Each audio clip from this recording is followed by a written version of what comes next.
con. Alors expliquez-nous, parce que c'est vrai qu'avoir un portrait de Lénine, à part avec des fausses moustaches et un œil au beurre noir, c'est un vrai portrait que vous avez. Non, mais Onfray, il a complètement pété un câble. Moi, j'adorais Onfray quand il faisait son traité d'athéologie en 2005, l'Université populaire de Caen, qui faisait. C'était intéressant. Maintenant, c'est devenu une espèce de personnage qui sort du placard, qui fait la tournée des plateaux télé, qui écrit 4-5 bouquins par an, souvent assez mauvais, et qui, en plus, aime bien nous taper dessus.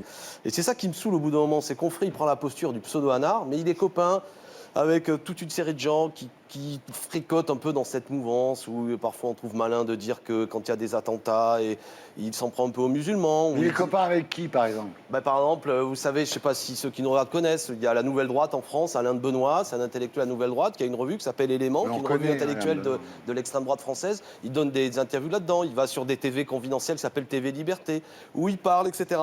Bref, il fait ce qu'il veut, on ferait. Mais quand il fait le malin pour parler d'un truc tout con, c'est que chez moi, il y a un fatras d'objets. Ça va de bustes de Marianne à la Déclaration des droits de l'homme, des bustes, je suis un collectionneur de bustes, de Barack Obama, Jean Jaurès, machin et tout ça. Et qu'au milieu de tout ce fatras, j'ai un portrait de Lénine, mais à côté d'un brassard et fait film de mon père, tout ça ne veut rien dire. Et là où Onfray devient dingo, à mon avis, c'est que s'il pense que les objets entassés dans l'intimité révèlent plus sur les gens que ce qu'ils font eux-mêmes, c'est complètement con.